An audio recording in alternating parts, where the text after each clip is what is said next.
Bakwatawabkal waachwathya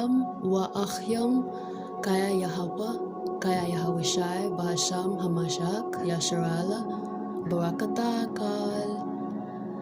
Good morning, good morning, good morning, my brothers and sisters of Yasharaal, children of the Most High, in the name of kayaYasharaal. Bless you all, bless you all. I hope that you all are having a beautiful, beautiful morning. My morning is going great, with the exception of the noise that's been going on for a few hours. I do not like loud noises at all. It irritates me on another level. So with the exception of the noise, the day is beautiful. It's a glorious, beautiful day. It's a little chilly outside as usual, which gets us into the introduction of our Hebrew month. We know that this coming Gregorian Wednesday would be considered our 13th Hebrew month. We will be keeping the 13th Hebrew month to ensure that we are observing the Pesach, or the Passover, in the correct season. For we know that our first year begins in the month of Abiyab, which means to spring, green, renewal, right? So we cannot be celebrating the Pesach or the Passover during the winter. Here it is still freezing cold. It gets as cold as about 27 degrees. So we cannot be celebrating the Pesach during the winter. That would make null and void the entire meaning of our new month, the beginning of our year. So again, our 13th Hebrew month will be beginning this Gregorian Wednesday, okay? So Roman Catholic telling of time, it will be considered the 28th day of the second Gregorian month of the year 2022, and it's Monday, all right? So we know it's our second day of the week. I hope that you all enjoyed your Shabbat. I hope that you all have been enjoying your word, enjoying the manifold manifestations of signs and effects of the Most High. Moreover, we're going to be getting into the upcoming wilderness journey that we indeed as a people will be taking to get into the promised land, the land overflowing with milk and honey that was promised to our forefathers. So I hope that you all enjoy this teaching. Furthermore, we know we cannot open up into any teaching unless we introduce prayer first. So if we could ensure that any of my sisters that may be listening, watching, please ensure that your head is covered. For you know that your head belongs to the man, which belongs to yahawashi, which belongs to Yahweh. We have to keep the perfect order. For any of my brethren that may be listening or watching, please ensure that the crown of your head is not covered. Your head belongs to Yahawashi, which belongs to Yahweh, for we know that this is the perfect order. Keep the perfect order. But with further ado, let us go ahead and open up in prayer. If we can go ahead and close our eyes and bow our heads, that would be great. Thank you. Abayanawa, Yatakwada Shamka, Wayatabarak Malakwatka, Ratazawanka, Yahaya, Aishwaya, Bashamayam, Wabaarataza, Watantan, Lachamnawa, Tamayadyat, Wamachawal, Lanawa, Hataathanawa, Kaashara, Anachnawa, Mawachwalyam, Lachawatayam, Lanawa, Wa'al Thabayanowa, Layadya, Nasayawan, Washamaryanova, Makalrai, Aman. Oh God, my heart is fixed. I will sing and give praise, even with my glory. Awake, psaltery and harp. I myself will awake early. I will praise thee, O Lord, among the people.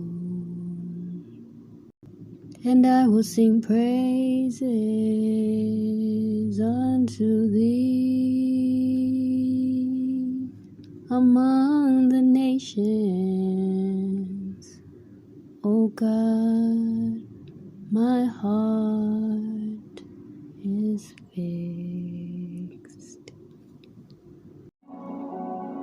Thawadah mashpacha latapalakol. Thank you, family, for staying tuned during prayer with me.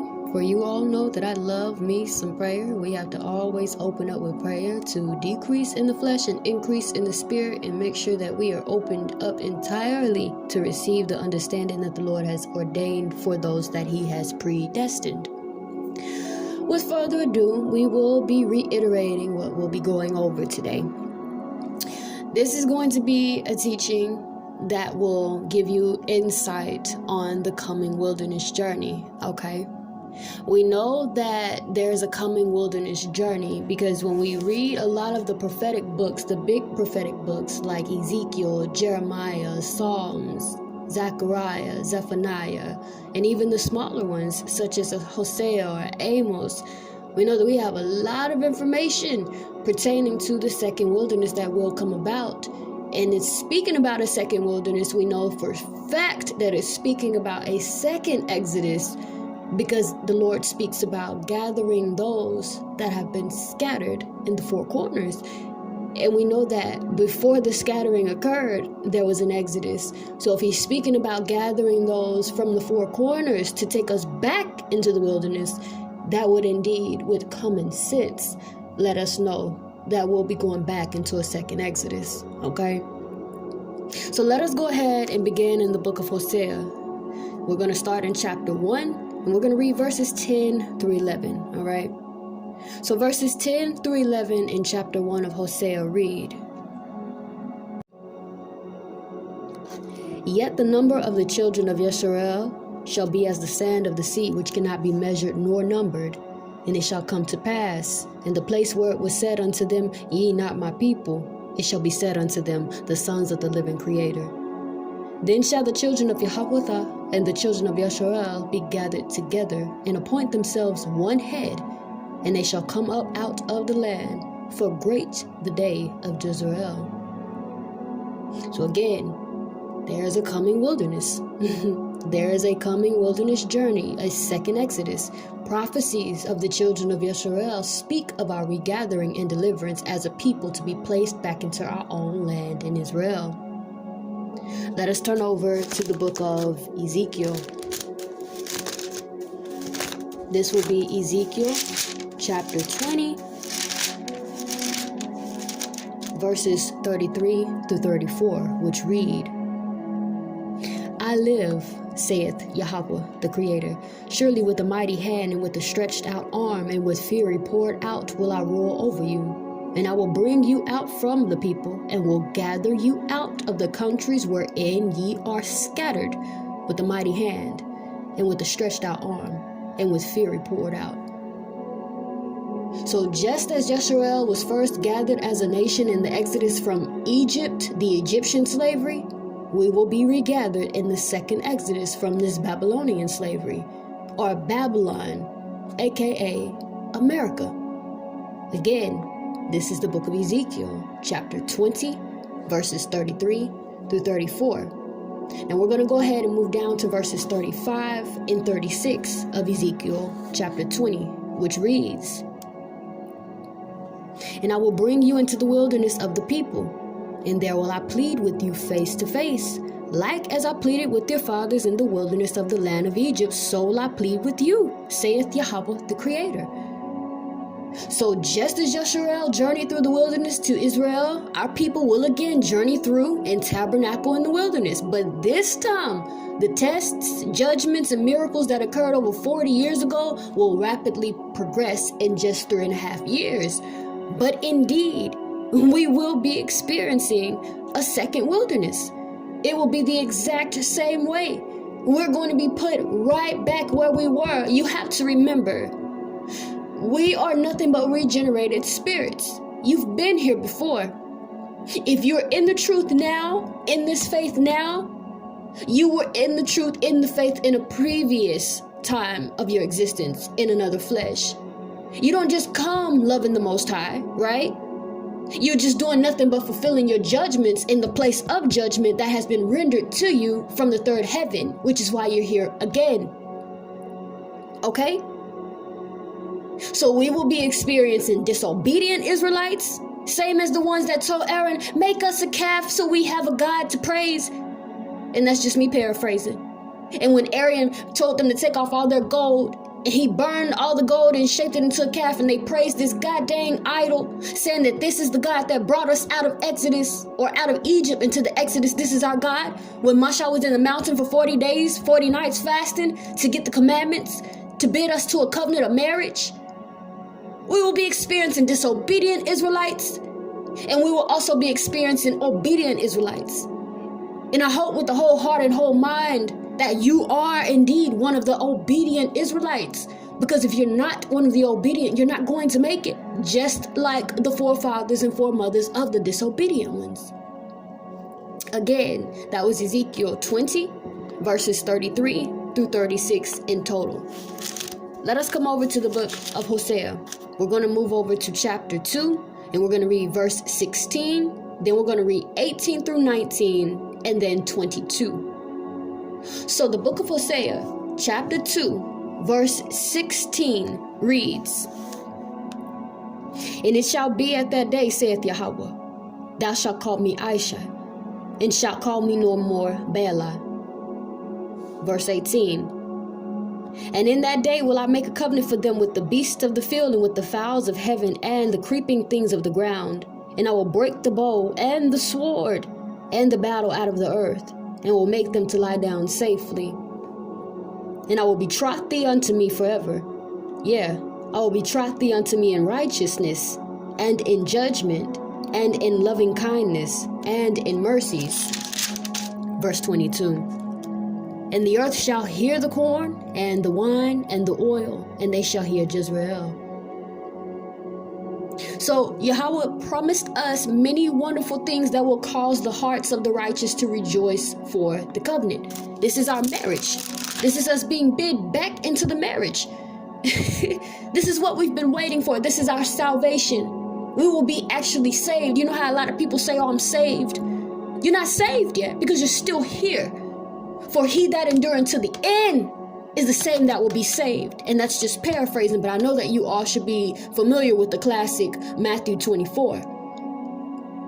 So there's no way that you can be saved until you are actually saved, right? So these are the wonderful things that causes our hearts to rejoice. This is the covenant. This is the covenant, bringing us back into the marriage of Yahweh. This is what we've been waiting for. And if we come over to chapter 3 of Hosea, verse 5, it reads, Afterward shall the children of Yasharaal return, and seek Yahweh their creator, and David their king, and shall fear Yahweh and his goodness in the latter days. So again, Yahweh promised us many wonderful things that will cause the hearts of the righteous to rejoice for the covenant. This is what we've been waiting for. We're going to witness the bidding back into this marriage. The same thing that occurred 2,000 years ago, before Christ, right? Before Yahweh's existence in the flesh of Yahweh. This is what we're going to witness. Not only that, he tells us in verse 18, he says, And in that day will I make a covenant for them with the beasts of the field, and with the fowls of heaven, and the creeping things of the ground. And I will break the bow and the sword and the battle out of the earth, and will make them to lie down safely. You have to take into account, we'll be going through a second Exodus. This is our wilderness journey. This will be after the destruction of Babylon or America. So this is when missiles are going to hit and everything's destroyed with fervor or heat. It's melted. It's gone. So at this time, everything is going to be back. It's moving back into its righteous, rightful place. So there's going to be no more zoos, no more stores, no more condos, condominiums, houses, townhouses, apartments, nothing like that. Vehicles, nothing like that. It's going to be straight wilderness the way it's supposed to be. So when he tells us that he in that day will make a covenant for them with the beasts of the field, fowls of heaven, and the creeping things of the ground, you have to take into account, we're going to be in the wilderness right back on the side, I think this is what we consider the east wind, back on the east side of earth. coming up out of Egypt, there will be lions, right? There will be hyenas, right? There will be buffalo, boars. There will be these things that if you watch Nat Geographics and things of that nature and you view those things, that's what we're going to see. There will be vultures, right? There will be scorpions, big snakes, right? All of these animals and things that are considered to be predators, but they will be in covenant with the Most High to not deal with us, not mess with us, because we're going through this Exodus yet again. So let me go ahead and reread verses 16, 18 through 19, and 22 of chapter 2 of Hosea, which reads, "And it shall be at that day, saith Yahweh, thou shalt call me Aisha, and shalt call me no more Baali. And in that day will I make a covenant for them with the beast of the field, and with the fowls of heaven, and the creeping things of the ground. And I will break the bow and the sword and the battle out of the earth, and will make them to lie down safely. And I will betroth thee unto me forever. Yeah, I will betroth thee unto me in righteousness, and in judgment, and in loving kindness, and in mercies. And the earth shall hear the corn, and the wine, and the oil, and they shall hear Jezreel." Chapter 3 of Hosea, verse 5. "Afterward shall the children of Yasharaal return and seek the Lord their Creator, and Thou their King, and shall fear Yahweh and His goodness in the latter days." Again, Yahweh promised us many wonderful things that will cause the hearts of the righteous to rejoice for the covenant that will come. Let's come over to the book of Psalms. The book of Psalms, chapter 107, verses 35 through 38 read, "He turneth the wilderness into a standing water, and dry ground into water springs. And there he maketh the hungry to dwell, that they may prepare a city for habitation, and sow the fields, and plant vineyards, which may yield fruits of increase." So once in the wilderness, we will seek a city and build a place in which to dwell. Because you have to remember, we're going to be here for a moment, all right? Now, it may pass for those that are obedient, those that have been training themselves up, staying diligently in the word, securing yourself to the needle of the tent of Yahweh so that you are unshook. It'll pass fast for you. But for those disobedient Israelites, this is going to seem like forever. So you have to take into account when we read verses 35 through 38, we're going to be there for a moment. We're going to have to get back to how we used to be, planting your food, cooking your food from scratch. It ain't no more, what do y'all eat? Hamburger helper, macaroni and cheese. It's not going to be that anymore. A woman is going to know how to cook. You're going to know how to actually be a helpmeet. So this would be the worst time for you to try to get right.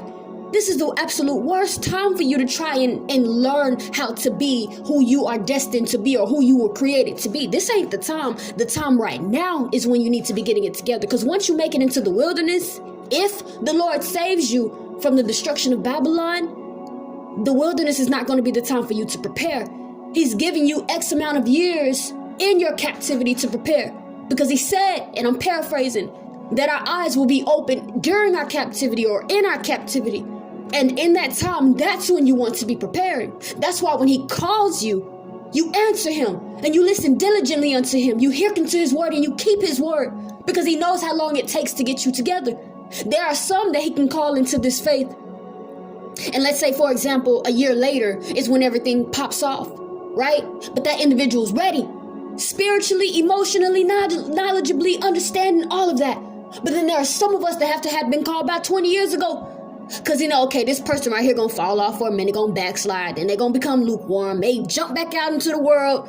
He knows. So when he calls you, you answer and get into your scriptures so that you can know that his voice, his word does what it's intended to do. That's the only way that you can know him is through his word, right?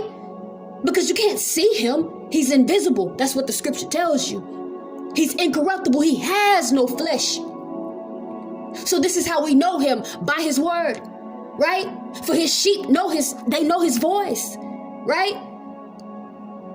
Do you hear what I'm saying? So again, verses 35 through 38 of Psalms 107 reads, "He turneth the wilderness into a standing water, and dry ground into water springs.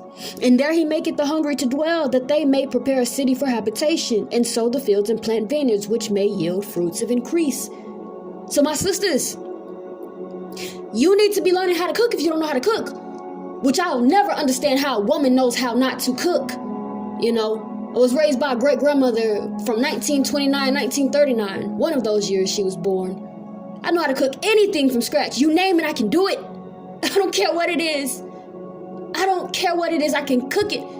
You need me to sew you some clothes, I can do it. And it'll look like what you buy in the stores. Right? You need me to clean up your home, I'll clean it. And I'm going to clean it from top to bottom to where it's spiritually clean and naturally clean. Right? You name it, I can do it. So I'll never understand how women don't know how to cook, clean your own self, because there are women that don't even know how to keep their own bodies clean. Have you been in a public restroom, a female public restroom? It stinks in there. It's a disgusting stench. It smells like freaking death. So I'll never understand. But I'm telling you,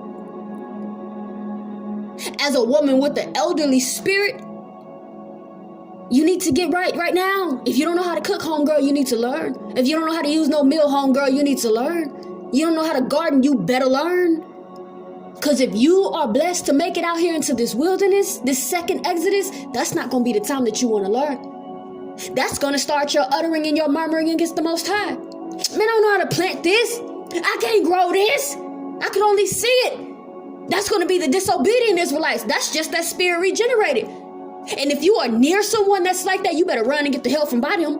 Because you know them spirits jump on you. So again, my sisters, if you don't know how to plant, to garden, to cook, to clean, keep yourself clean, sew clothes, wash your clothes on hand, dry them out, make them look presentable, you better learn today. Okay? My brothers, you too? You don't know how to start no fire? I met a man, supposedly a man. I met a guy that didn't even know how to start a fire. You don't know how to kindle a fire? How you don't know how to kindle a fire and you a man?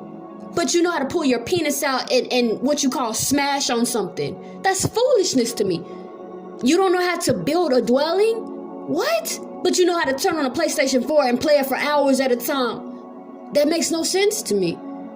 You don't know how to dig a well?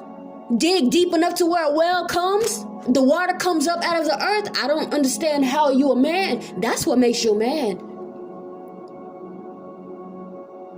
So I'm telling you, that's not going to be the time that you want to start getting everything together and try to partake in this wilderness and learning how to do things. That's not going to be the time that you want to learn those things, my people. And I'm speaking to my brethren, my brothers and sisters of YaShara'al, flesh and spirit.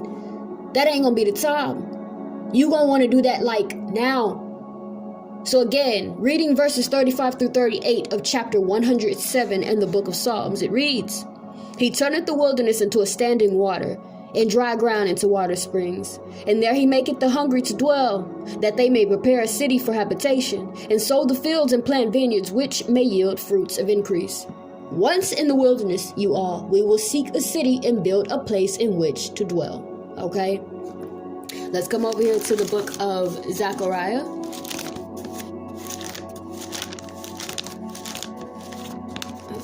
I'm over here in Matthew. Zechariah chapter 12 verse 7 reads, Yahweh also shall save the tents of Yahweh first, that the glory of the house of David and the glory of the inhabitants of Jerusalem do not magnify against Yahweh. Okay? And that's plain and simple, right? He's going to save the tents of Yahweh first. Yahweh is the southern kingdom, okay? That's what's considered Yahweh or Judah. Okay, Benjamin and Levi, all right? That is what today's people call Black Americans, African Americans, Negroes. That's Judah or Yahweh.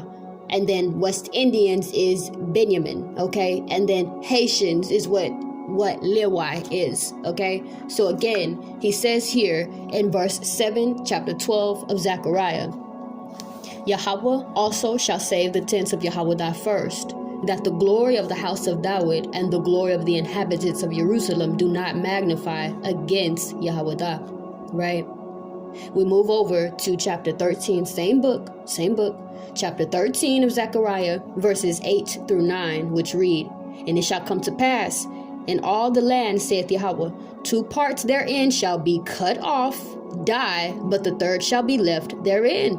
And I will bring the third part through the fire, and will refine them as silver is refined, and will try them as gold is tried. They shall call on my name, and I will hear them. I will say, it my people, and they shall say, Yahweh, my creator. That's blatant. That is blatant. He is letting you know. He's letting you know. This is going to be your second Exodus. This is your second wilderness. And during this time, the 2/3 will be cut off.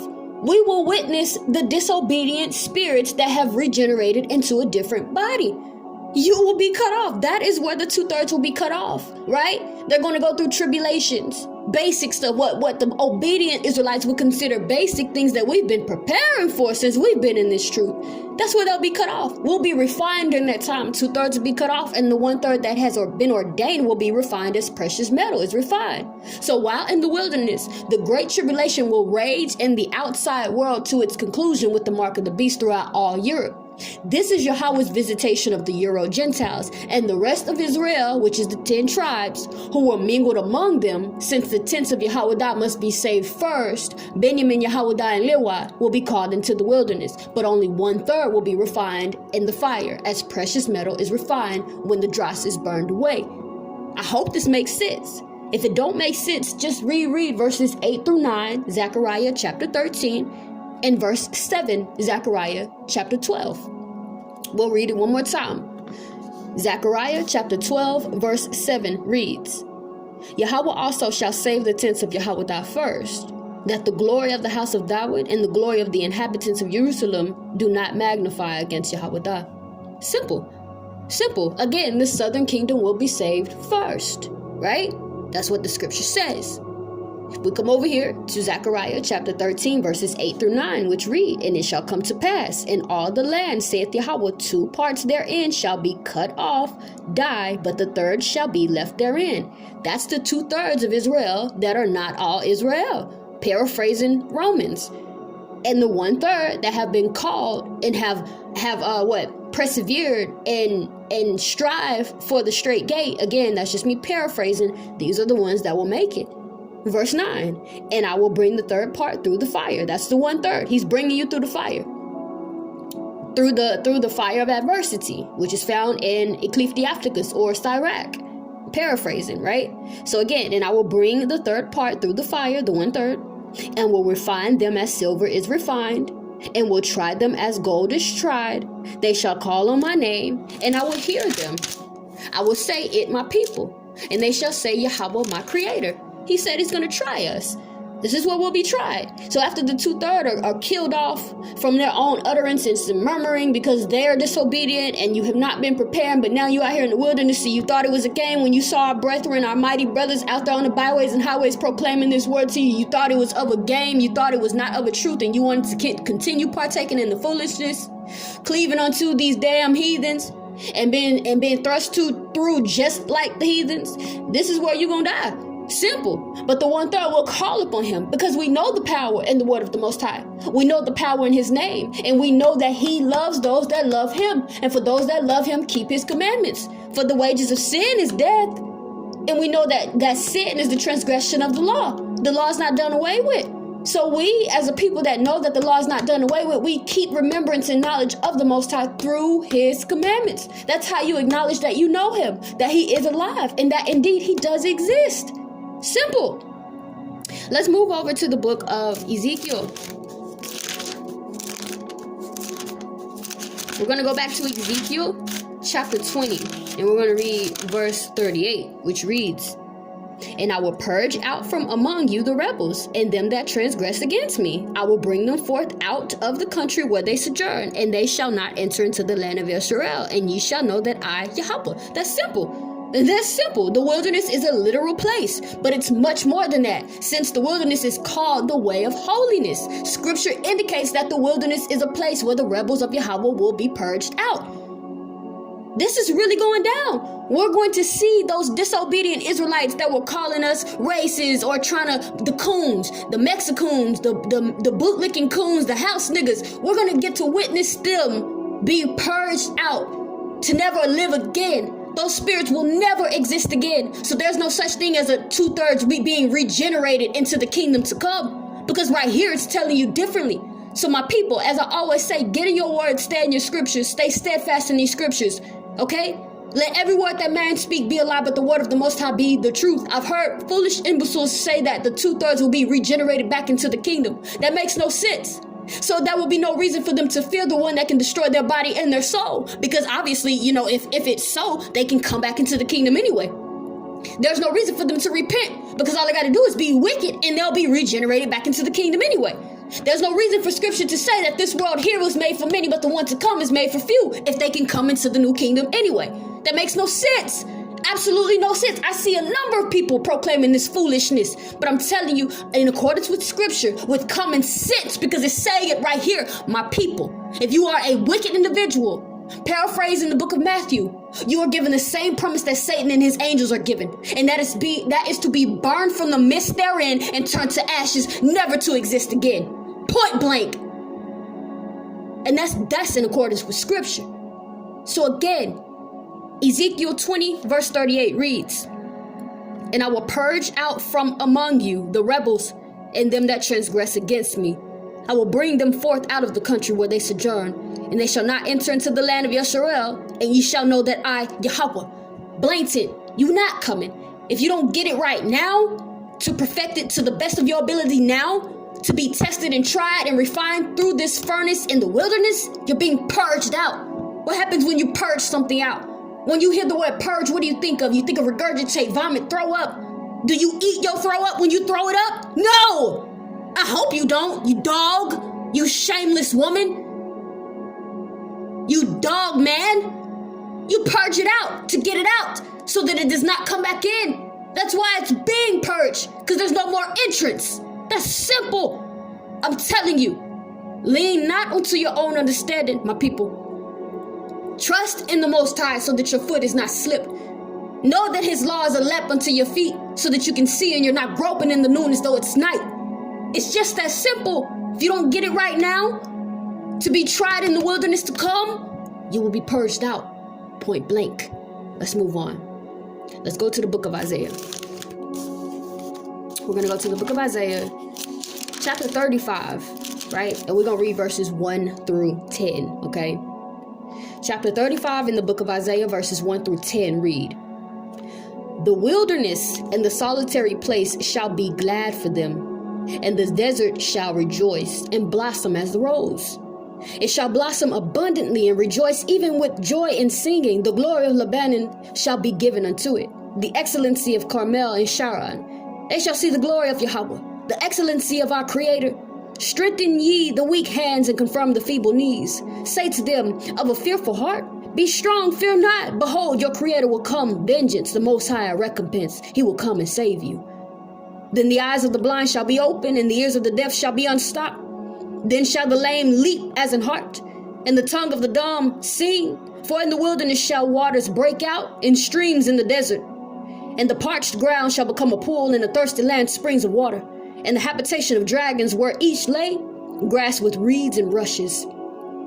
And an highway shall be there, and a way, and it shall be called the way of holiness. The unclean shall not pass over it, but for those,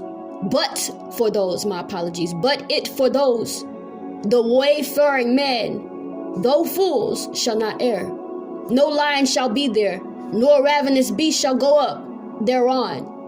It shall not be found there, but the redeemed shall walk, and the ransom of Yahweh shall return, and come to Zion with songs and everlasting joy upon their heads.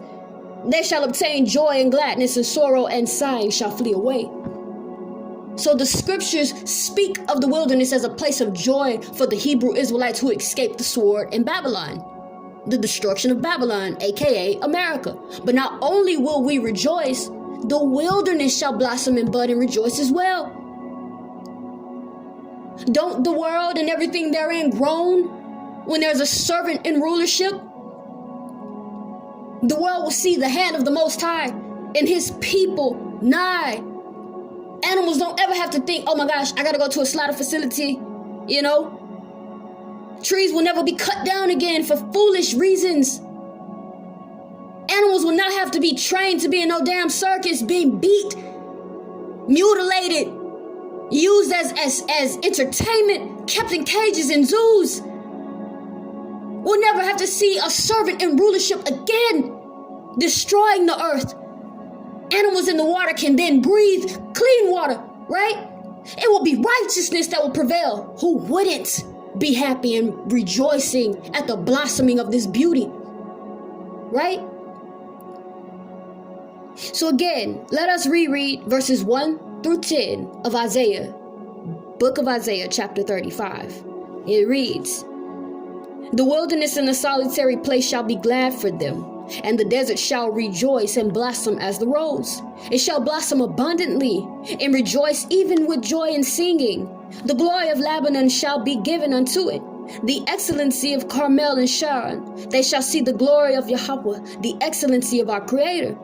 Strengthen ye the weak hands and confirm the feeble knees. Say to them of a fearful heart, be strong, fear not. Behold, your Creator will come, vengeance, the Most High a recompense. He will come and save you. Then the eyes of the blind shall be opened, and the ears of the deaf shall be unstopped. Then shall the lame leap as an hart, and the tongue of the dumb sing. For in the wilderness shall waters break out, and streams in the desert. And the parched ground shall become a pool, and the thirsty land springs of water, and the habitation of dragons, where each lay grass with reeds and rushes. And an highway shall be there, and a way, and it shall be called the way of holiness. The unclean shall not pass over it, but it for those. The wayfaring men, though fools, shall not err. No lion shall be there, nor ravenous beast shall go up thereon. It shall not be found there, but the redeemed shall walk. And the ransom of Yahweh shall return, and come to Zion with songs and everlasting joy upon their heads. They shall obtain joy and gladness, and sorrow and sighing shall flee away. You all, this is an amazing, amazing opportunity. This is amazing. No more sighing, no more crying. For we know that when we see YaHaWashai revealed from heaven with his mighty angels, that at that point then we have our rest. Not only that, we'll never have to see a disobedient Israelite again. Never again. My sisters, are you not going to be happy not seeing these whores, harlots, these disgusting females walking around with their behinds out, with your cleavage showing, fake hair in your head, wanting to idolize a woman that don't even give a damn about you, opening your legs to anything that come around, seducing our brothers, right? Brothers, ain't it gonna be a beautiful thing to not be enticed by men that still want to drink, be drunkards, whore out the women of Zion, treating your daughter like she's nothing? This is amazing. It says the unclean shall not pass over it. Just reiterating unto you, ain't no such thing as no 2/3 being regenerated into the kingdom to come, because they won't even pass this point. It's over. It's over. You'll be purged out. This world was made for many, but the one to come is made for few. And that's in 2nd Esdras in chapter 9. So we know it's of a truth. You let every word that man speak be a lie, but the word of the Most High be the truth. Let us move on. We're going to go to Exodus chapter 15.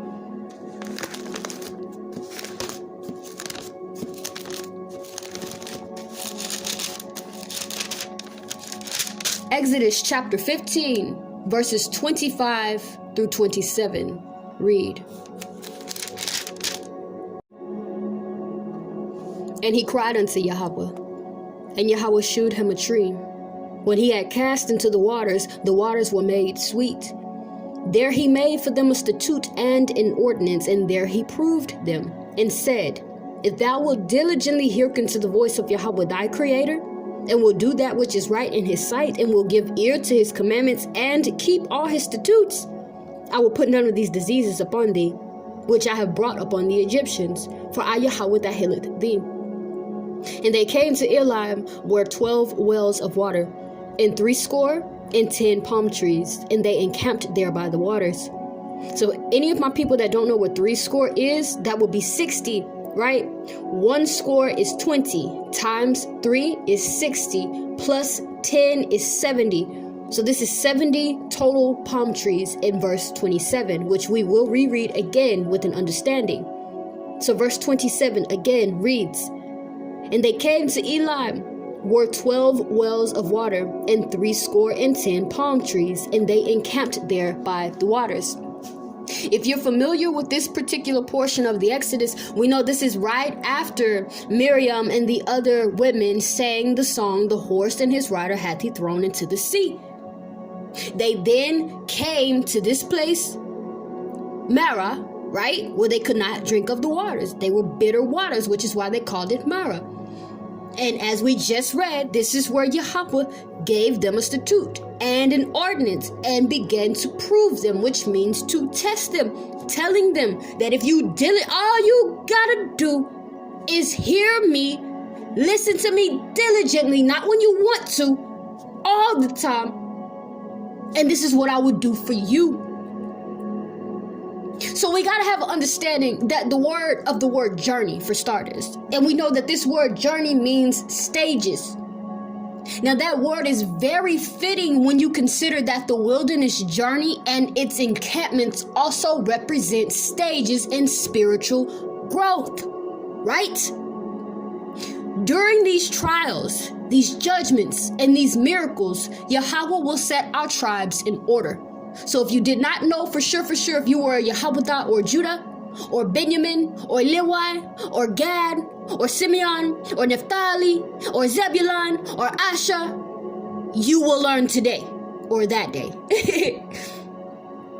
So during the trials, once again, the trials, judgments, and miracles, Yahweh will set our tribes in order. Now we know that there's not going to be a literal Mashah that will be present during that time. This is the time of faith, of your belief. So it will be the spirit that be working in you, right?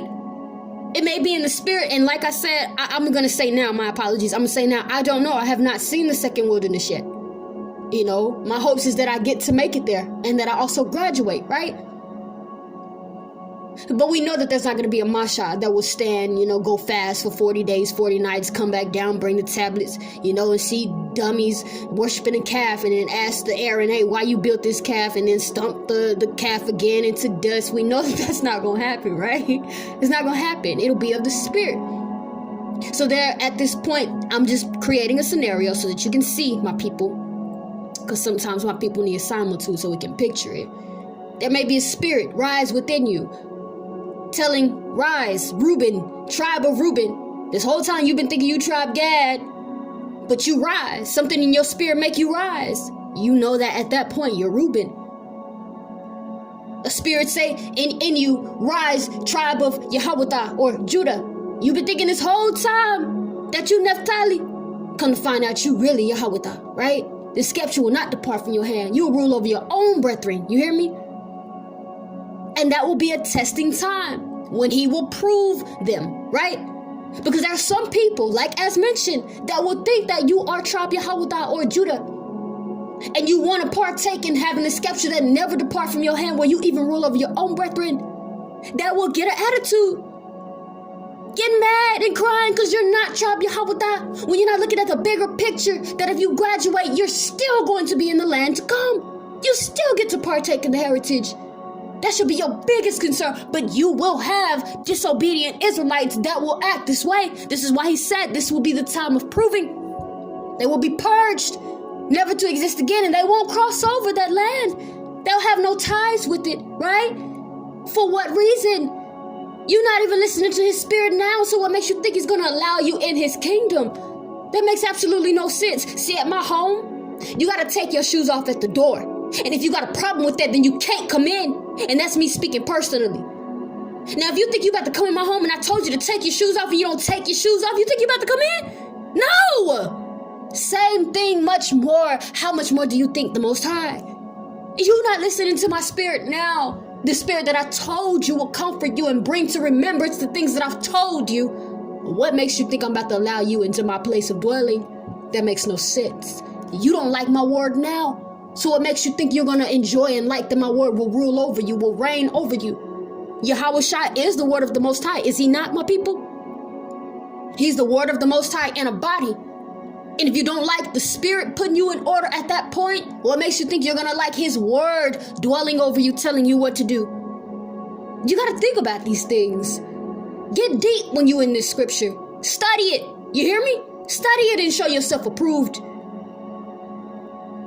Let's move on. A little bit more information. Let me just kind of keep breaking it down a little bit more, just to make sure there's nothing else to eat off this bone. So again, Yahweh will be setting our tribes in order. All right.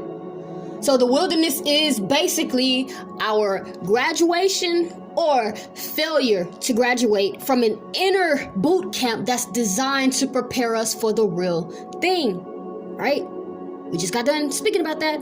Now, our journey into the promised land of Yasharaal to take back and possess the land promised to our forefathers by the covenant. This will be the real thing. Just like we read over here in verse 25 of Exodus, this is the time that you will be being proved.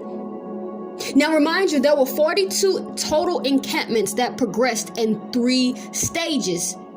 As we learn about these encampments, you may want to ask yourself, well, how many stages of growth have you already experienced, right? Because even though you're not partaking in the second wilderness now, naturally, really there in the wilderness, you are still journeying in the wilderness. This is the spiritual wilderness. And since there were 42 in total encampments that progressed in 3 stages, it is very fitting to ask yourself, well, God, dog, how many stages of growth have I already experienced? Because when you ask yourself that, it will make it dawn on you, oh goodness, the wilderness is not a place where I want to begin to practice. Right? Common sense. So the Israelites' first test in the wilderness came in stage 1 shortly after crossing the Red Sea. That was their baptism. That's where they journeyed through the wilderness of Shur. Now that was a 3-day journey, a separation for sanctification, where they encamped at the bitter waters of Marah, unable to drink the waters. Mashah cast the tree into the bitter waters as Yahweh instructed, and the waters became sweet. The bitter waters of Marah revealed a real problem with the Israelites, right? Mashah cried out to Yahweh about the problem with the Israelites. Now on the other hand, they grumbled against themselves and against Mashah because of the problem of the bitter waters that Yahweh had made. That's why Yahweh made that decree, that he's then going to prove them. Let's go ahead and start with this proving, because you got to remember, in our Egyptian captivity, because again, we are nothing but regenerated spirits. In our Egyptian captivity, in our bodies of old from 2000 BC years ago, or 2000 years BC, however you properly say it, we got to remember that our captivity in Egypt was Pharaoh-centered. So not only did we need deliverance from the Egyptian captivity, the natural captivity, we also needed deliverance from ourselves. We had become self-centered, bitter. Hell, does not oppression make a wise man mad? So yes, it will turn you bitter.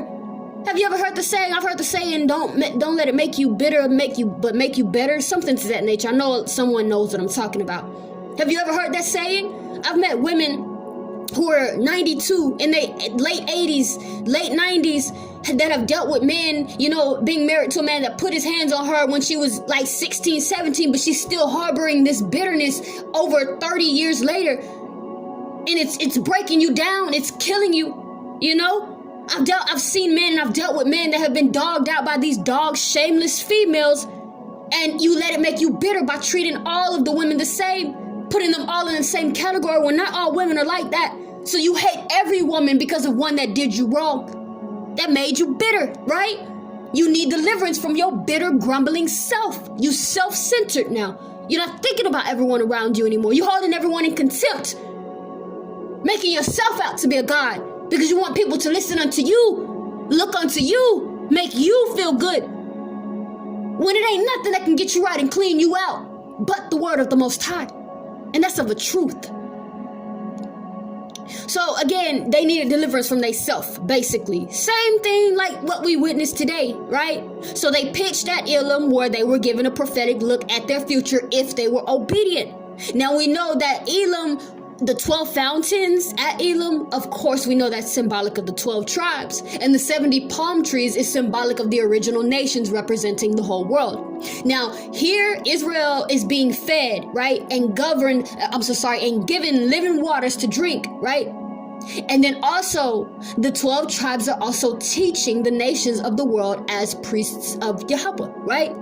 That's when they entered into the desert of Sinai, where there was no water, and Israel once again complained and was given water.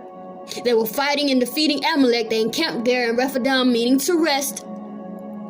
That's where Yahweh brought forth our first judges and rulers to establish order amongst our tribes in the coming wilderness journey. Our judges, our rulers, our captains. This is over here in the same book, in Exodus. Exodus 21 through 22, which read, Moreover, thou shalt provide out of all the people able men, such as fear Yahweh, men of truth, hating covetousness, and place over them rulers of thousands, rulers of hundreds, rulers of fifties, and rulers of tens.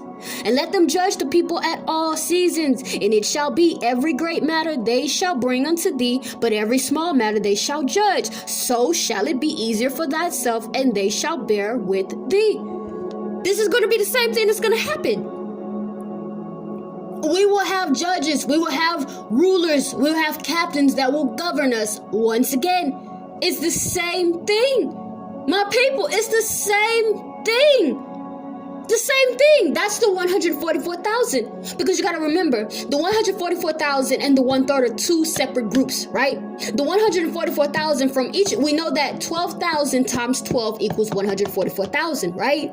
So one from each tribe is going to be the head and will be teaching those of his tribe, which will that is what makes the captains, the rulers, the judges that will rule over the 1/3. It's going to happen again, my people. I don't know how else to basically bash this into your understanding, embed this into your brain. We will be experiencing a second Exodus. But so many of our people are so foolish, and we're thinking about things that make no sense, things that have no benefit for our spirit.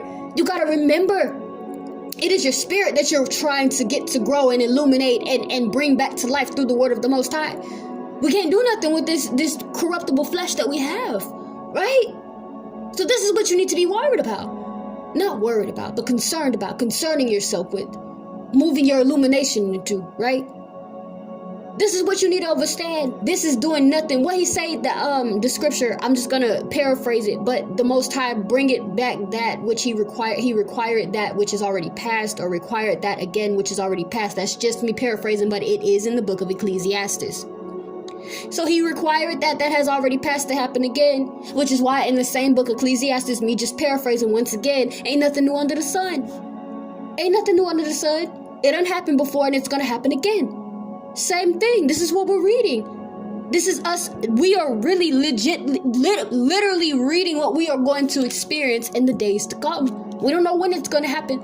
We're still waiting on NATO to make its big speech to let it be known when this World War III going to happen, so we can go ahead and conquer the hour of temptation, aka Jacob's trouble, to move into the actual big test. This the exam, y'all.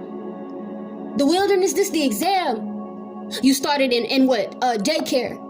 Moved up to kindercare, then pre-K, then you go to kindergarten, 1st grade, 2nd grade, 3rd grade, 4th grade, 5th grade, 6th grade, 7th grade, 8th grade, 9th grade, 10th grade, 12th grade. You go to college. You're a freshman in college, sophomore in college, junior in college, senior in college. Now it's time to get your bachelor's. This the exam. Are you going to pass or are you going to fail? Are you that one that has diligently been studying, hearkening unto the word, taking notes, eating right so that your brain can be good, and you taking it all in, and you practicing what you preaching, and you walking this? Or are you the one that's going to wait to try to crash course? Typically, those that try to crash course don't make a good grade. Now, you have some that will. Now, that's just me speaking naturally. You do have some that will, because I have done that a few times. I've done it a few times. But we're speaking coming back to the wilderness, okay? You'll have some that have been studying diligently to get to this point, so they're ready for this exam. But then you have those that not ready. They want to crash course the day before, and then low-key trying to copy off the person that's next to them. Which one are you? Which one are you? It's going to happen again, my people. Come over to the book of Numbers. The book of Numbers, chapter 11, and we're going to start in verses 33 through 35, which read, And while the flesh yet between their teeth, ere it was chewed, the wrath of Yahweh was kindled against the people. And Yahweh smote the people with a very great plague. And he called the name of that place Kibroth Hattaavah, because there they buried the people that lusted. The people journeyed from Kibroth Hattaavah unto Hazeroth, and abode at Hazeroth. That's plain and simple. Plain and simple. Plain and simple. So after you've been set and appointed your order, you know what tribe you're from, your judges, you know, your leaders, your rulers have been set in place. You got the order. Oh, now it's really about to start kicking up, because we still being proved up until this point. But right here's when it's really about to start getting kicked up, and we really about to start seeing these disobedience falling from left to right. But you won't fall, right? So again, that's where they pitched their tents, which was at Kibroth Ahatawa, which means in Hebrew, a grave of lust, appetite, or covetousness. So those people lusted after meat to eat, refusing the manna from heaven, the bread of life, Yahawashi. That's what they refused, Yahawashi. And this is where they died. This is where they died. This is where they were buried. You want meat, you want fleshy meat. But he's giving you spiritual meat. If you knew who this was that's asking you for waters, you would have asked me for living. If you knew who this was that was asking you for waters, and you asked me for living waters, I would gave them to you. I give you waters that you will never have to thirst. I'm so sorry, in which you'll never have to thirst again. That's just me paraphrasing, y'all. Y'all already know where that's at. That's in the book of John, when Yahawashi was speaking to the Samaritan woman at the well, who he asked for water, and she was questioning how she's going to get him some water without his pail or bucket to put down into the well. And he told her, if you knew who you was talking to and you asked me for living waters, I would have gave you living waters, and those waters you never had to thirst for again. Same thing. They crying out for natural meat. For natural meat. You crying for natural meat, but I'm giving you the meat, the marrow to your bones. For we know that man will not live off of bread alone, but out of every word that proceeded out the mouth of the Father. That's what I'm giving you. But you don't want that. You want what appeases to your flesh. You want this covetous lust, your carnal appetite fulfilled. And this is where you will die. Then Yahawashi say, he's the bread of life. He said that your forefathers were given bread and they died. Right? Me paraphrasing once again. I'm that bread of life. If you were to eat of me, you won't die. Your fathers, indeed, they ate of the manna, but not him, basically, not him. And they died. Simple. We're going to witness this again. We're literally going to see people, our brethren of only flesh, obviously, Israel, that's not all of Israel, right? Dying. Because they're still trying to fulfill their carnal appetite in the day that we venture into the second Exodus. We're really going to see this. I'm going to be sitting there like an old lady with my legs crossed, with my hand on my chin, just looking. That's going to be me. That's going to be me. And I'm going to be ducked off. I'm going to be ducked off unless the Spirit say otherwise. I'm going to be ducked off. I'm not going to want to sit by nobody. Not that I don't want to show my brethren love, have your back, exhortate you. Hell no. I just don't want to miss my graduation. At that point, I'm like, and that's how I've always been when it comes to an exam or a test. I like to sit way at the back and I duck off. I duck all the way off. I don't want nobody cheating on me, off of my paper. And I don't want to look over and be distracted. That's how I am in the real world, the carnal world. You know what I'm saying? How I take tests. Just imagine in the wilderness, if the Lord allows me to see that opportunity, I'm not going to be by nobody. That's just me being honest. I'm not going to be by nobody, especially these murmuring, uttering, disobedient Israelites. I'm going to be too busy really, dang. I'm going to be really I'm going to marvel at the fact that they really are like this. My people, this is what you're going to be witnessing. When Paul say that not all Israel is of Israel, we're going to see that. We're going to see that. Some of these individuals that were proclaiming the word with so much fervor and enthusiasm, but have not prepared for this moment, we're going to see that. Because, everybody want to be on YouTube now, want to be famous on YouTube platform. But we're going to see the ones that were doing it for clout, or that were really doing it because you're really trying to edify your people and exhort your people, and then also exhort your own spirit, right? We're going to see that. We're going to see that. And I tell you, again, the Lord give me the opportunity to see that test. Oh my gosh, I'm going to be ducked off. I'm going to have a bird's eye view. I'm going to be looking at everybody. Look at this. Whew. I'm going to be just shaking my head and move back. Give me 50 feet. Give me 50 feet. Don't stand by me. Don't stand by me. Let us come over to the book of Psalms. We're going to go to the book of Psalms, chapter 107. And we're going to go to verse 36 through 37. Let me get there. The book of Psalms, chapter 107, verses 36 through 37 read. And there he maketh the hungry to dwell, that they may prepare a city for habitation, and sow the fields, and plant vineyards, which may yield fruits of increase. That's just me recalling, right? So remember that they encamped at Hazeroth, where we just came from in Numbers 11:33-35, which means a place surrounded by a fence, as in a settlement or village. So this is just confirmation, basically doing precept upon precept, precept upon precept, line upon line, here a little, there a little, to indicate that indeed we will be there for a minute. We're going to be there for a minute. We're going to be there for a minute. If you've never slept in a tent, you're going to learn that day. Oh my gosh. It's good. If you ain't never had to warm your feet by the fire and use fire as light, you gonna learn in that day. Oh my gosh. And I'm laughing because you have to take into account, listen, this is just me, just side note, so we can have a little humor here, because this is serious, but just so we can have a little humor. You got to think about the fact that we really have, we've been scattered in all four corners. And a lot of us have adapted the disobedient Israelites. I said Israelites. I'm sorry. I sounded so country. But the disobedient Israelites have adopted, the customs to where it is that they've been scattered. So you have to think about it. Those disobedient Israelites, and it's humorous. Even Yahweh himself said he's going to laugh at our calamity, the calamity of the disobedient Israelites, that is, and that he will mock them when they're calling out to him, because he's not going to answer you. He don't know you. So you got to think about it. This is funny. This is humorous.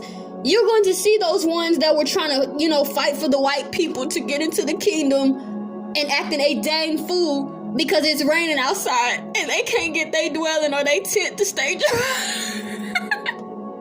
You gotta think about the girls that, I don't cook my nails, this and that. Oh, but you over here starving, you hungry, just mad.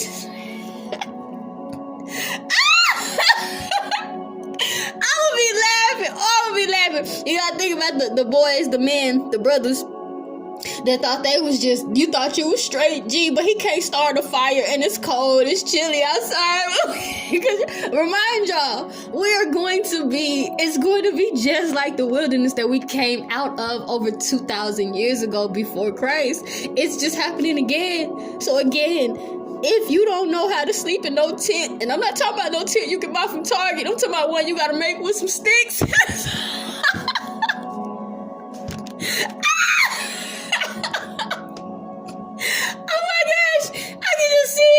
I can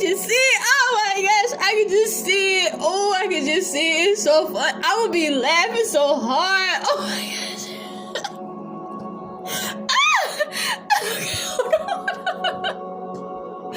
You really mad? They can't get their tent to stay up. You keep falling down and then they get mad. Oh goodness. Oh my gosh, y'all, I have tears. I can't think. That's nothing more funnier to me than just like what I'm picturing you all. It's just funny. Add to the story. Add to this similitude that I'm painting for you. Just think about it. You have girls or women that act like girls. I wish I could be back in Babylon, getting my hair done, getting my nails done, because just like the Israelites were doing when they wanted the meat, or they said they wanted to go back to Egypt so that they could partake in the foolishness in Egypt. You're going to have those same disobedient Israelites. Man, I wish I was back in my house. I could be in the swimming pool. They're going to start thinking about old stuff they used to do. And how convenient turning on the light was, taking you a hot shower. And now you gotta go over there and squat behind the tree. She got me mad. Okay, I'm done. I'm done. I'm done. Let us move on. So again, just rereading verses 36 through 37 in Psalms 107. It reads, "And there he maketh the hungry to dwell, that they may prepare a city for habitation, and sow the fields and plant vineyards, which may yield fruits of increase." Again, they encamped at Hazeroth, which means a place surrounded by a fence, as in a settlement or village. Indeed, we will be here for a minute. We're going to be here for a minute. Anytime you build something or build a dwelling, a temporary dwelling, it's because you're passing through. But not only are you passing through, you're going to be there for a moment while you're passing through. So we're going to be in the wilderness for about 3.5 years. To any of my brethren, brothers in specific, it's not that I can't learn anything from a woman. I wouldn't say that. Moreover, my preference when I am learning and being illuminated is to learn from a man. Not to say again that I can't learn from a woman. So I say, brothers, if y'all have another time frame and you can line that up with scripture, I definitely ask that. But from what I've been learning and where I've been studying scripture, precept upon precept, line upon line, here a little, there a little, 3.5 years is what I have in regards to our second Exodus. Again, if you have anything different, please present it to me in the comments with the scriptures to line it up. All right. But let us move on. We're going to go over here to the book of Jeremiah. Okay, so this specific portion of the telling of the previous occurrence in the Exodus in 4 times, we're going to read a few scriptures from a few books and then come back and tie the story together, okay?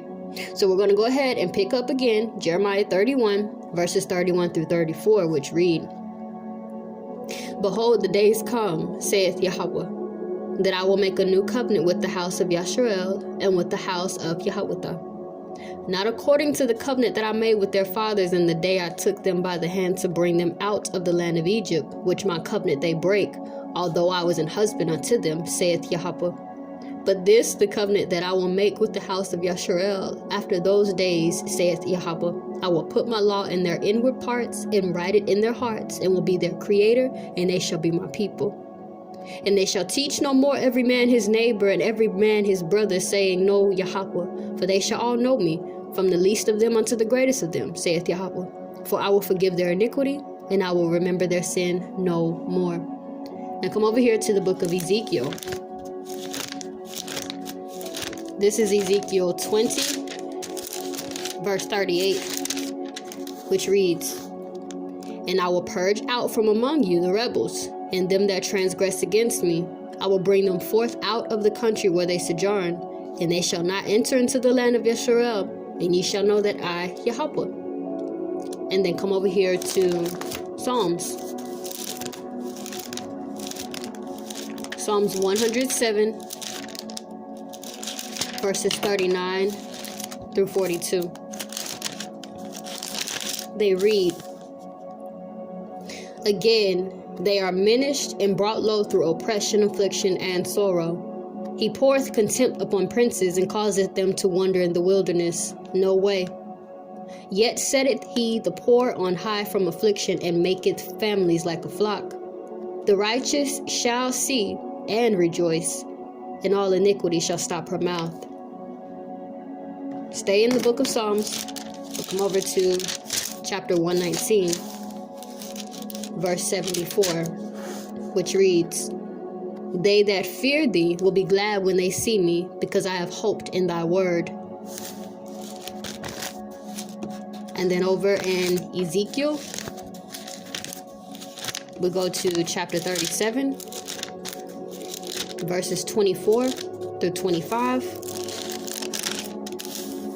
which read, "And David, my servant, king over them, and they all shall have one shepherd. They shall also walk in my judgments, and observe my statutes, and do them. And they shall dwell in the land that I've given unto Yahweh my servant, wherein your fathers have dwelt. And they shall dwell therein, they and their children, and their children's children forever. And my servant David, their prince, forever." They come over to Hosea. Excuse me. Chapter 2. Just a second.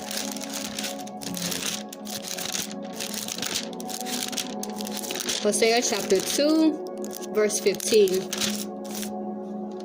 which reads, "And I will give her her vineyards from thence in the valley of Achor for a door of hope, and she shall sing there as in the days of her youth, and as in the day when she came up out of the land of Egypt." I hope you all are following so far. Come over here to the book of Isaiah. Excuse me. This is Isaiah chapter 65. Verse 9 through 10, which reads, "And I will bring forth a seed out of Yaqub, and out of Thawadah an inheritor of my mountains, and mine elect shall inherit it, and my servants shall dwell there.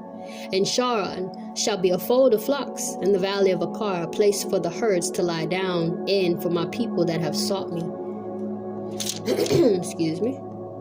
And then we're going to come back over to Jeremiah chapter 23, verses 23 through 24, which read, "I a creator at hand, saith Yahweh, and not a creator afar off. Can any hide himself in secret places that I shall not see him, saith Yahweh? Do not I fill heaven and earth, saith Yahweh?" And then we come over to Isaiah chapter 35, verses 1 through 2, excuse me, which read, "The wilderness and the solitary place shall be glad for them, and the desert shall rejoice and blossom as the rose. And it shall blossom abundantly and rejoice even with joy and singing. The glory of Lebanon shall be given unto it, the excellency of Carmel and Sharon. They shall see the glory of Yahweh, the excellency of our Creator."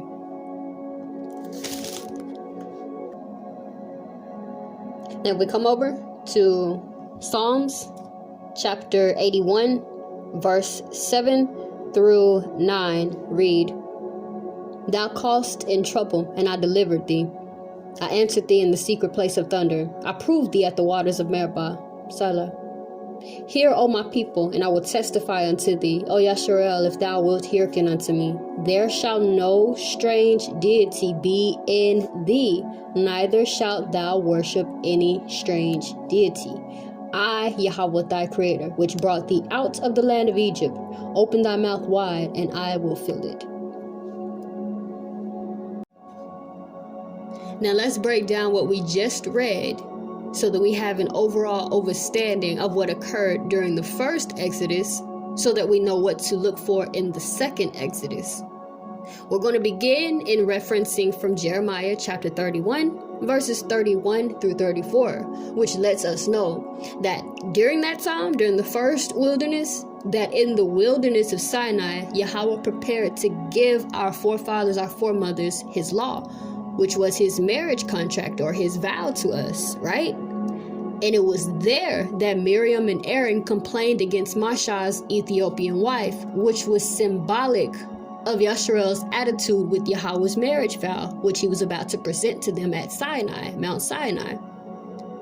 Now, the name of the encampment in which they dwelled was Rithmah, which means to bind. So Yahweh will bring us under the binds of the new covenant, where he will rule over us by the rod of his word. Now, their next several encampments would have brought about much activity, okay? The camp that was at Rimmon Peraz, that means pomegranate of the breach. A pomegranate is a representative, of the law, statutes, and judgments of Yahweh. So this is clearly a breach of the law that breaks forth. Just as the famous priest of Israel's congregation, the Korah, Dathan, and Abirai, became envious of Mashah's place of authority and they led that rebellion, remember? Rimmon Peraz speaks of a dispersion or breaking up of Yasharaal by the hand of Yahweh that will produce abundant fruit. That is what we go about when we read or reference Ezekiel 20 and 38, and then Psalms 107, verses 39 through 42. Now the Israelites encamped at Tahath, which means under the authority of, and Mazarath, which means admonition or correction by one in authority. So the scripture speaks of us coming under authority of a ruler or king who will admonish and correct us from the house of David. So the house of David shall be exalted in the wilderness. This is where we reference when we reference Psalms 119 verse 74 and Ezekiel 37 verses 24 through 25. Now, remember that then they pitched in the city or valley, they pitched in the valley of Akar at Ben Yakin, which means sons or children. And there is where Achan, remember that guy that stole the gold, the silver, and the accursed Babylonian garment and hid them in his tent, right? You remember that?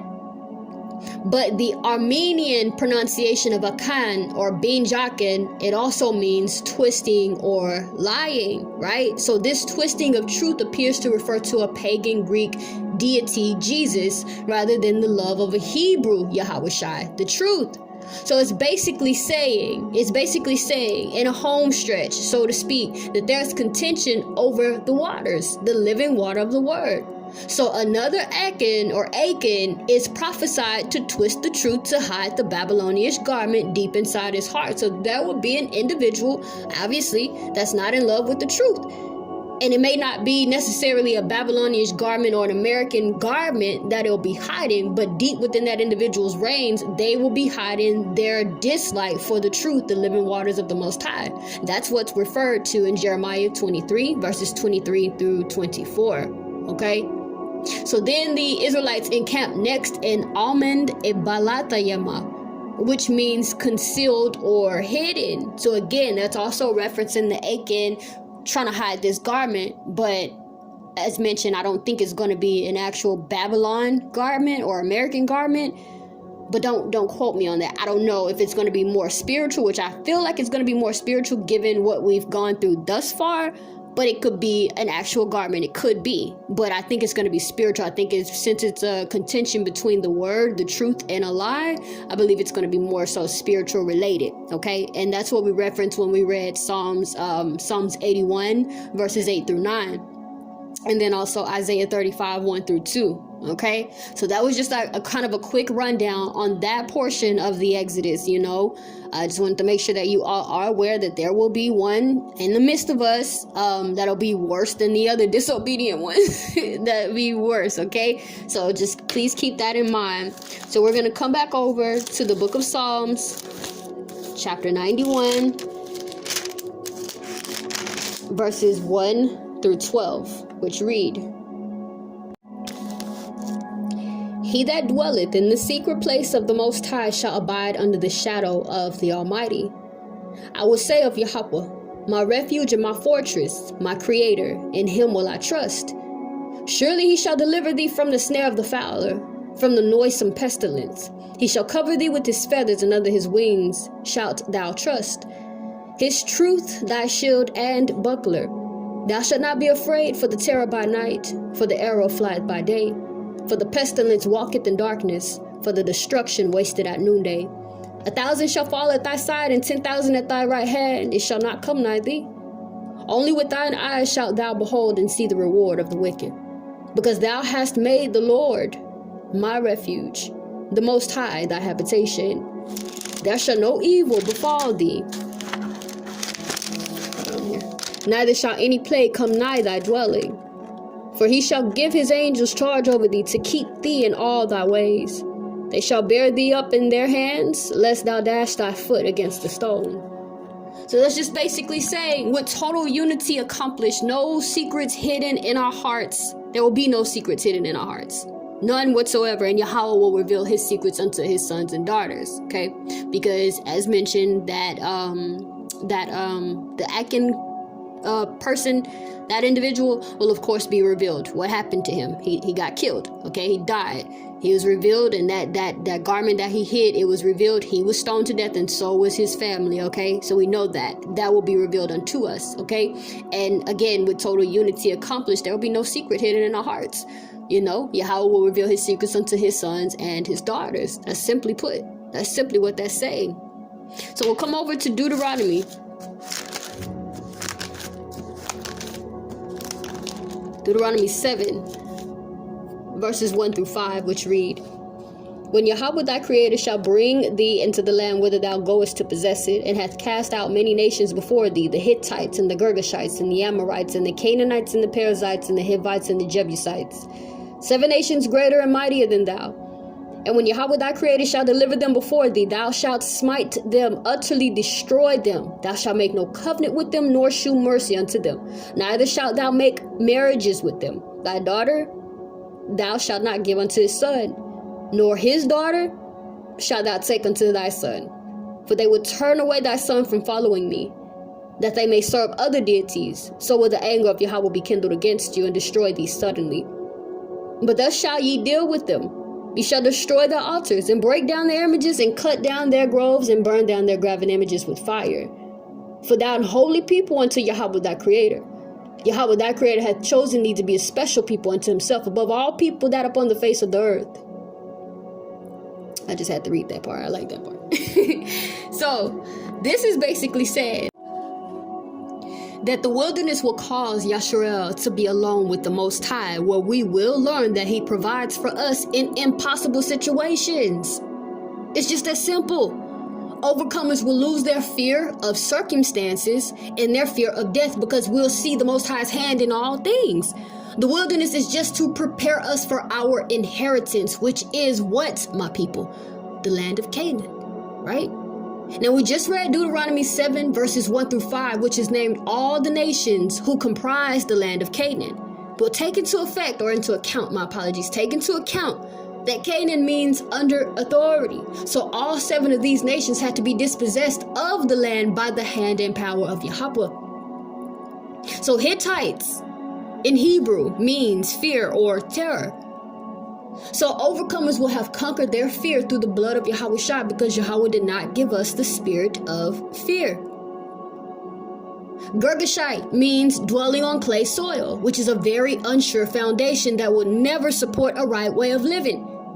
But at this point, we'll be grounded in the word of the Most High, secured at the needle of the tent of Yahweh.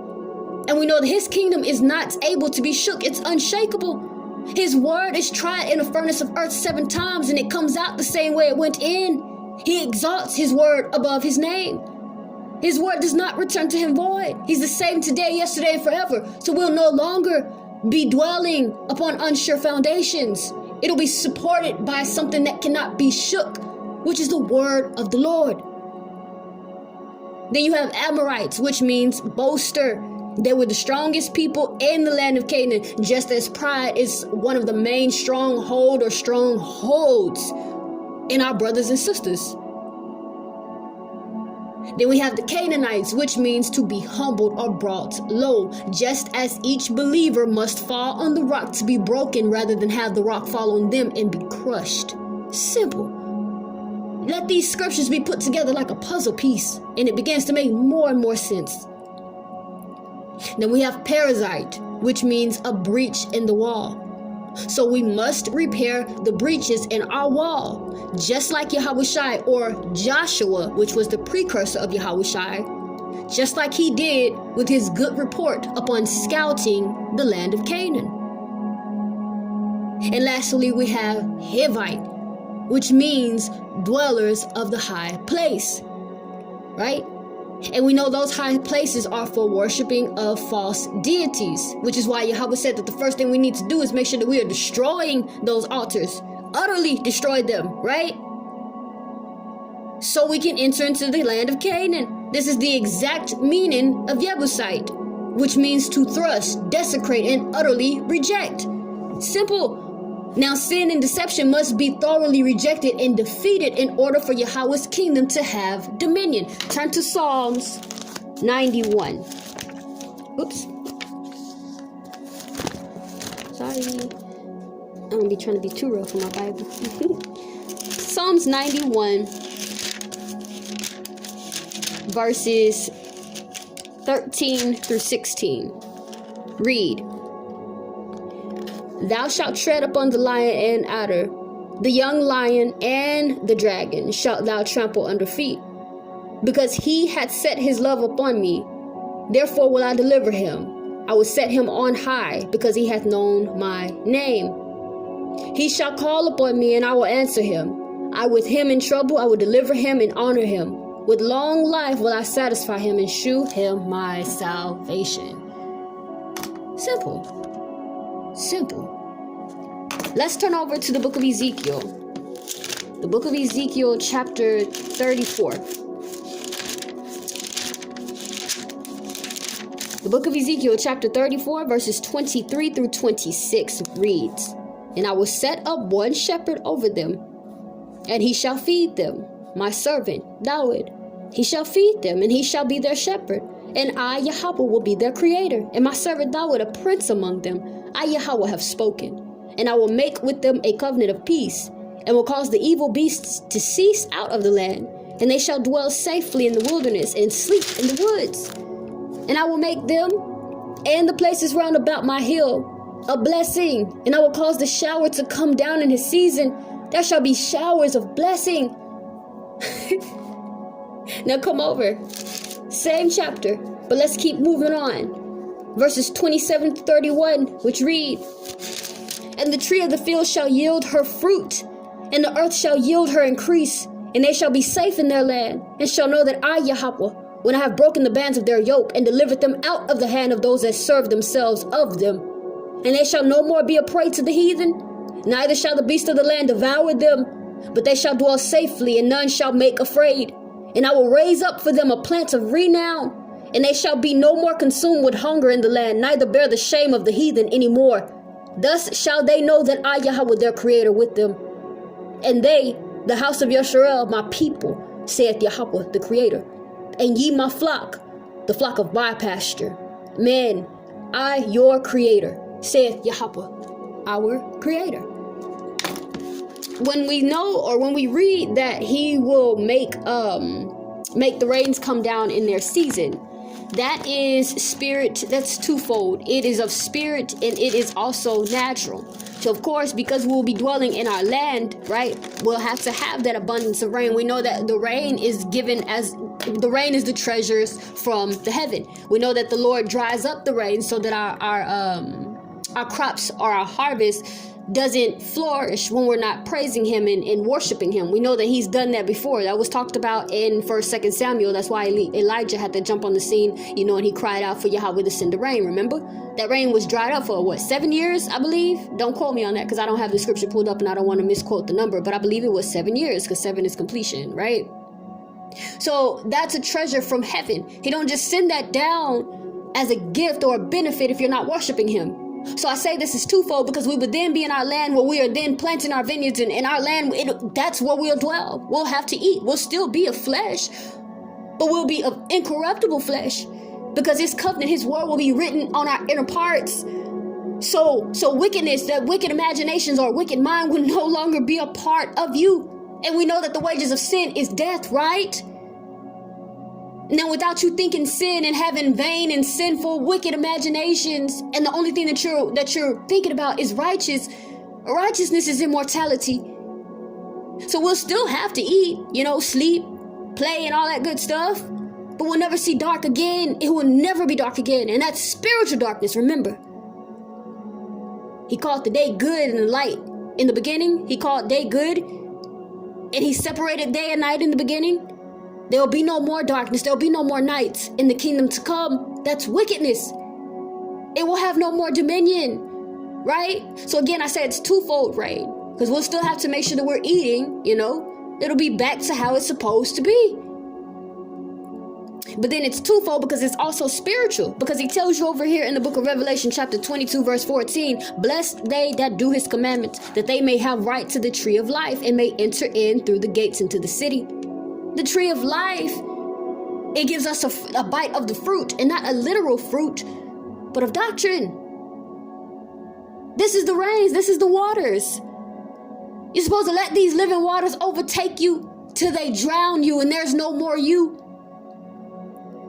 Till it puts your flesh to death and you are a walking sacrifice. So again, the rains are twofold, right? It's twofold. It's spiritual and it's natural. Now come over here to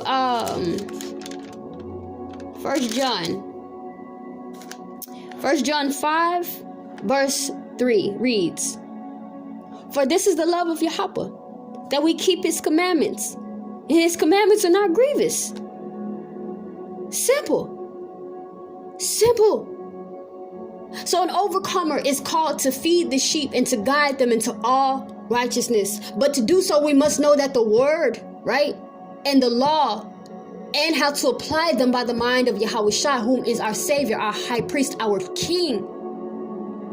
So an overcomer must be balanced in law, grace, justice, and mercy, in discipline and in love. But we have to remember the definition of Yahweh's love, the definition that Yahweh gave us as the definition of love, which is what, my people? For this is the love of Yahweh, that we keep his commandments, and his commandments are not grievous. I hope that you all enjoyed the teaching. I hope that it was edifying. I hope that you understand the wilderness that will take effect, our second Exodus, and I hope that you're prepared and that you will not be one of the ones that I will indeed be laughing at, because I guarantee you, as Yahweh as my witness, if I am able to be blessed with that experience, indeed, if you are one of those ones that's out there crying because you got a papa squat and then accidentally pissed on your foot, and then you done stepped in some lion doo-doo and you mad and you just going off, or you mad because you can't cook some food, or the lights is off and you gotta use fire instead of electricity, oh, you better believe I'm somewhere laughing at you, okay? I am somewhere laughing at you, and I can see you, but you cannot see me. Anyhow, as always, I love you all, my people of YaShareel, flesh and spirit that is. Again, I hope that you were edified by this teaching. I hope that you enjoyed it, and I hope you even got a little laugh out of it. But the most that I do hope is that you were edified by the word. As always, repent, for the kingdom of heaven is at hand. Never cease prayer, bind and loose, and always live ready. I will talk to you all as Yahweh wills. Bye.